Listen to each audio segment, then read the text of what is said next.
Hello, I'm glad to get the opportunity to speak to you once again. I'm hoping that in the not too distant future, you'll all be able to be back at school and I'll get to speak to you then in person. But at the moment, we're just doing the best we can. Today, I'd like us to think about the Stations of the Cross. You know yourself, the Stations of the Cross, they're those pictures that go around the church, following the journey of Jesus to Calvary, to the cross. We take time to look at each of the different stations and see what they mean for Jesus, but also what they could mean for us as well. And see if we can learn from the example of Jesus how to live better lives, how to be better people. So for the next wee while, we're going to do a quick tour of the Stations of the Cross and think about them and pray about them. The first station, Jesus is condemned to death. Jesus was accused of many crimes he didn't commit. He didn't defend himself. He knew he needed to die for our sins. Jesus, I often get defensive when I know I did something wrong. Help me be honest. I also don't want to be a telltale or accuse others of doing wrong. The second station, Jesus receives his cross. The cross was big and heavy. It was hard for Jesus to carry it. Jesus carried the cross without complaining once. Sometimes schoolwork or jobs at home are hard for me and I complain. Jesus, please help me not to complain. I want to keep trying, even when I find something hard. Jesus falls the first time.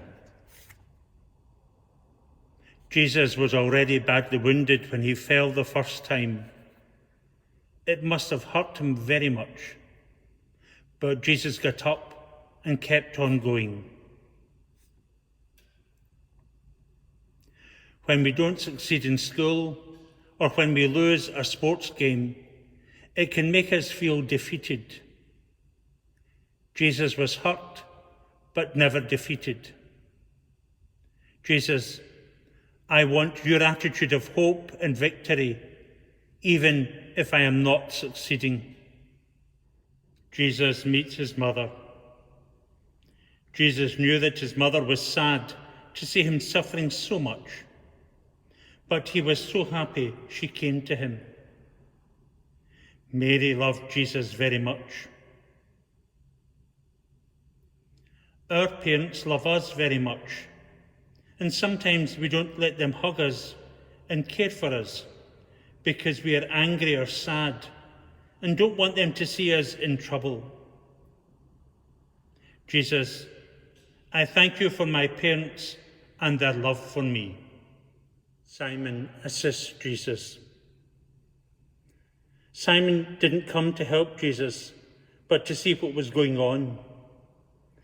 Then he was ordered by the soldiers to carry the cross because Jesus was having such a hard time. Sometimes I don't want to help my friends or brothers and sisters or parents when I am told to.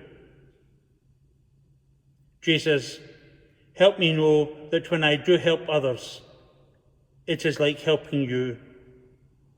I want to be kind and helpful. Veronica offers Jesus a towel.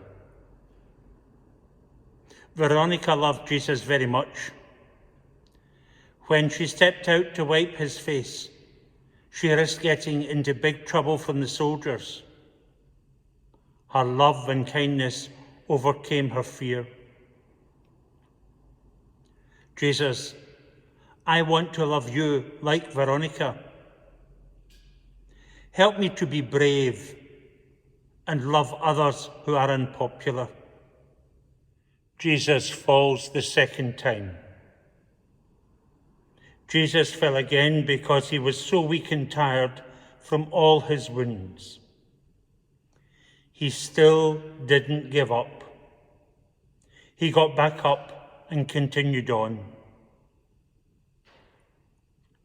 Thinking of something that makes you feel weak, something that is hard for you to do, ask Jesus to help you with this. Jesus consoles the women. A lot of people were against Jesus, but a lot of people followed him. They were his faithful friends. Help me to be a faithful friend. When my friends are going through a hard time or are being made fun of, I want to help them and be a true friend. Jesus falls the third time. It's unbelievable that Jesus fell again and the soldiers didn't help him. They only yelled louder for him to get up and continue on. Jesus didn't get mad at them. He forgave them. Sometimes people say or do hurtful things to us or don't help us when we need them. Jesus, help me to forgive everyone like you did. Help me not to get angry or hold a grudge against someone who has hurt me. Jesus, stripped of his garments. To be without clothes in front of everyone is a humiliating thing. Jesus wasn't ashamed because he knew his Father in heaven loved him and everyone who was there. Jesus, I want to know how much you and the Father love me, so I will never be embarrassed or ashamed. Jesus is nailed to the cross. The soldiers drove nails through Jesus' hands and feet. They lifted up the cross and put it in place. Jesus was in a lot of pain.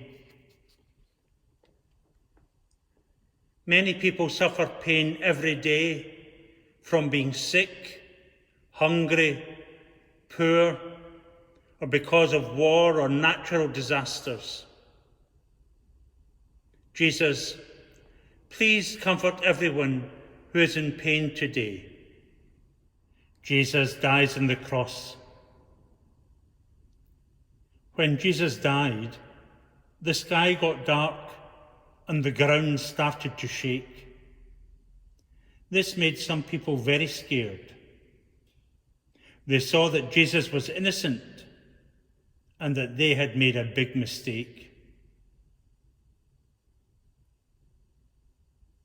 Jesus, help me to admit when I make mistakes. Help me to say I'm sorry. Thank you for always forgiving me. I love you and I want to do the right thing. Jesus' body is taken down from the cross. Joseph of Arimathea gave Jesus his own burial cave because Jesus didn't have a place to be buried. Joseph was another one of Jesus' friends who took a risk to help him. Sometimes it is risky to step out and help people who are in need. Jesus, I want to be a risk taker and help others. Give me love and courage. Jesus is laid in the tomb. Even when things look very difficult and sad, there is always hope that God can bring new life. Jesus, I believe that you died and rose from the dead so that I could have new life. Thank you. The Stations of the Cross tell us about the sacrifice of Jesus. Jesus who sacrificed his life out of love for us on Good Friday. It tells us of that journey to Calvary where he was put to death on the cross. The innocent one, the one who had committed no sin, the one who had done nothing wrong. Jesus gave his life for us who have committed sins, who have done things that are wrong. But the death of Jesus on the cross on Good Friday is not the end of the story. We're now looking at what we call the Paschal Candle, or the Easter Candle. We light it as we celebrate Easter, and it reminds us that Jesus overcame the power of death, overcame the power of sin, and brought us from the darkness of death, from the darkness of sin, to the light of life, to the light of hope. And that's what we celebrate at Easter. That's what we're preparing for now, to celebrate the resurrection of Jesus, to celebrate that Jesus overcoming the power of darkness, the power of death, to give us that light of hope, that light of faith. And we believe that in the fullness of time, at the end of time, we will all share in that life with Jesus. And we do that by choosing to do what is right, by choosing to do what is good. We've always got to choose right. We've always got to choose light. We have to reject, we have to turn away from what is wrong, from what is dark, and choose what is right, what is light in our lives. At times, it's a difficult choice to make. And so that's why we ask Jesus to help us to make the correct choices, the good choices, the right choices in our life, and always choose to do what is right and what is good, to choose light rather than dark.